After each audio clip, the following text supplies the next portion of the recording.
I'm here as the chair of the Congressional Asian Pacific American Caucus, or what we call CAPAC.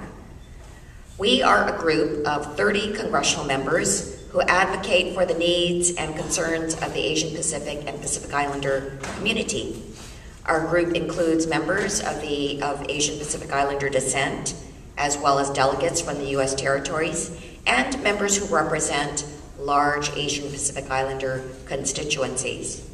Together with our partners in the Congressional Black Caucus and the Congressional Hispanic Caucus, this is what we call the Tri-Caucus, we make up 40% of the Democratic members in Congress. We feel that this provides us with the ability to have a strong voice for our community and for all minority communities. When the BP oil spill happened, we saw what a devastating effect it had on all the fishing community of the Gulf Coast. And it had a terrible effect on the Asian American community in the Gulf Coast. An estimated 1/3 of shrimping boats in the area were Vietnamese owned and operated, and 1 in 5 Southeast Asian Americans in the region worked in the seafood processing industry. CAPAC has been engaged with issues in the Gulf region ever since Hurricanes Katrina and Rita. Our members worked with the Congressional Tri-Caucus to improve access to federal resources for racial, ethnic, and linguistic minorities in the Gulf Coast. Immediately after the BP oil spill, we organized regular conference calls with the White House Initiative on Asian Pacific Islanders, with federal agencies and national advocacy groups and local advocates and community leaders in the Gulf.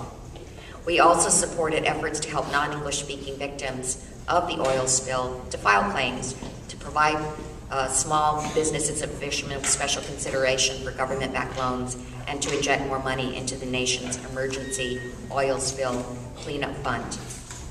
But now, a year and a half after the explosion of Deepwater Horizon, we are still hearing about significant environmental and economic concerns. We're still hearing about problems with the claims process, and we are still hearing about the struggle that Asian American fishermen, workers, and families are having to rebuild the lives that they once had. When I was elected as the new chair of CAPAC earlier this year, I organized face-to-face meetings between our members and some of the senior executives at BP, with David Nagel, the executive VP, as well as others.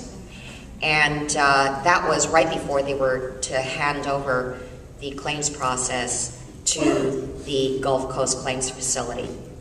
As a result, we asked for a separate meeting with Ken Feinberg, the administrator of the Gulf Coast Claims Facility. We used those opportunities to raise a whole list of issues from the community. We raised the issue of translators and whether there were enough and whether the translators were accurate.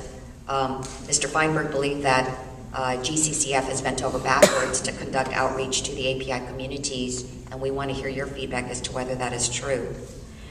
We also asked about the claims process, and I wanted to know specifically if Asian Americans are a disproportionate number of those who receive the quick pay option. Mr. Feinberg didn't believe so, but we wanted to have information as to whether this is true or not. And we also wanted to know whether interim payments are being given to people who request them.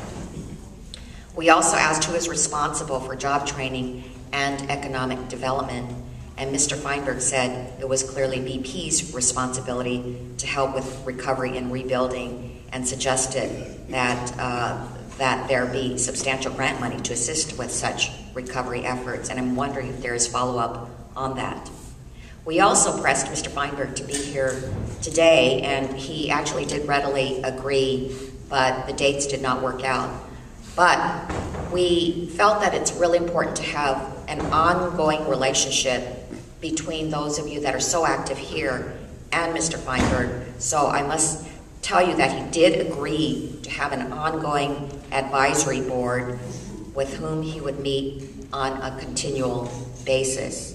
So we want to make sure that that happens and that there is a responsiveness face-to-face for your concerns. Well, today, Congressmember Green and I are here as a part of KPAC's first official trip to the Gulf since the oil spill. And we are so proud to be here with Congressmember Richmond. And it is good that we also have representatives here from BP and GCCF. This town hall is an opportunity for us to hear directly from you. Your stories, your complaints, your issues, and your recommendations. And we will do all that we can to help ensure that your voices are reaching those at the highest levels.